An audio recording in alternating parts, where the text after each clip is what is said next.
Expand the circle.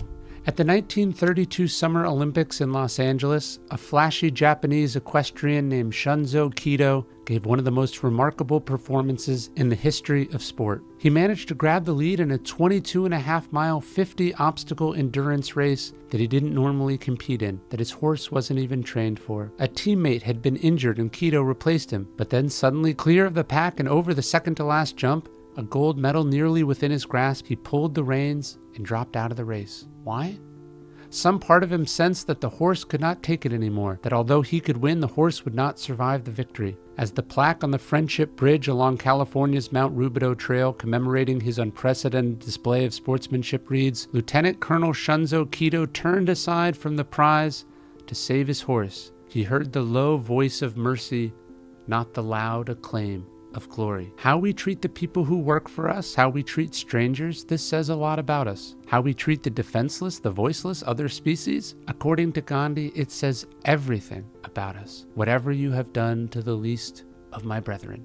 In Milan Kundero's The Unbearable Lightness of Being, written about the Prague Spring and the Soviet military occupation, Teresa, the sensitive and compassionate female protagonist, tells her husband it is much more important to dig a half-buried crow out of the ground than to send petitions to the president. Of course politics matter, of course the big fights of our time matter, but so do the little things we hardly see. The Jains of India, a religion that dates back to the 6th century BC and emphasizes respect for all living beings, would, as a rule, not make their pilgrimages during the rainy season because they didn't want to trample on the new grass underfoot. What a beautiful and kind practice to build one's plans around. A practical as well as metaphorical reminder that even our smallest choices ripple through the world around us. It was certainly influential to Gandhi, whose vegetarianism was the mother of all his other compassionate decisions. One ancient philosopher would say that kindness was bigger than justice, because justice was about the law, about human beings, but kindness was also about how we treat animals and all living creatures. That's what the Stoics were trying to do, to expand the definition of whom they owed kindness and justice to. Leonardo da Vinci is known for his brilliant paintings and his creations, but his friends? They knew him as the kind of person who would see a caged bird in a market and buy it only so he could set it free. Before Lincoln even knew what slavery was, his moral empathy was awakened when his younger stepbrother, John Daniel Johnson, caught a turtle and smashed it against a tree for fun. The turtle's painful and pointless death was too much for the boy, who began, his stepsister reflected, to preach against cruelty to animals, contending that an ant's life was to it as sweet as ours to us. So, of course, years later, when Lincoln first saw slaves chained together, strung together precisely like so many fish on a trot line, as he vividly described it, he was just as appalled. This was no way to treat anyone or anything. Of course, it's easier not to stop and think about what it must be like for a bird in a cage. It's easier to think only of the smell when you pass a factory farm, to think only of price as you're weighing two very differently sourced items at the supermarket.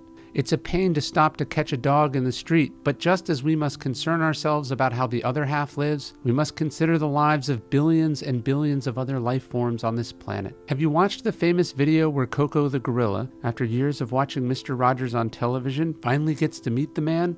In an instant, she reaches down to remove his famous blue shoes, a gesture of neighborliness from across the animal kingdom, a reminder that evolution has given many species the capacity for kindness too, and as a result, obligates us to be kind too. Cato the Elder, Cato's great-grandfather, was judged in his own time for the way he used up the animals that worked on his farm. Not content with simply benefiting from their labor, he worked them to death and then replaced them. It was plenty legal and surely profitable. That didn't make it right. It's good that we recoil when we hear it, just as we do when we look at an old map and learn that just a few generations ago, our ancestors divvied up an entire continent by what they could take from it. The Gold Coast, the Ivory Coast, the Slave Coast. It's naive to think that these impulses, this crude exploitation, has simply disappeared. We must examine the thoughtless, profitable cruelties in our own way of living, in our own businesses, and do our best to resolve them, or at least mitigate them. The work of Temple Grandin, for instance, has helped reduce the suffering in slaughterhouses, just as the work of animal rights activists has challenged millions of people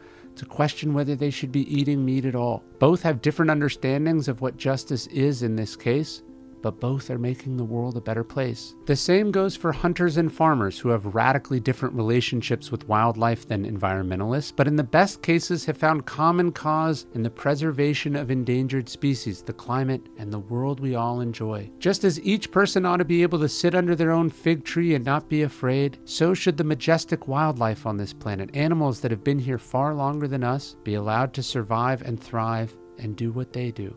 And not just the majestic species or the cute ones, the fig tree itself deserves protection. The vine deserves rich soil. The rivers should flow unpolluted. The grass should be able to grow so high it bends under its own weight. As Marek Aureliusz once observed, the whole world is a temple, the Stoics said. Nature is God. We commit a sacrilege when we abuse it. A man is really ethical, Albert Schweitzer wrote, only when he obeys the constant laid on him to help all life which he is able to succor, and when he goes out of his way to avoid injuring anything living. He does not ask how far this or that life deserves sympathy as valuable in itself, nor how far it is capable of feeling. To him, life as such is sacred. That's what made Schweitzer a vegetarian and put aside most of his philosophical work to run medical clinics in Africa. He had a beautiful phrase that came to him on a boat trip in what is now Gabon, Africa, a reverence for life. We have to care about all life forms, even though our lives are besieged by so many more personal or urgent cares, because it says something about us, because it is a legacy we will leave the future, and in fact, it may well determine whether there is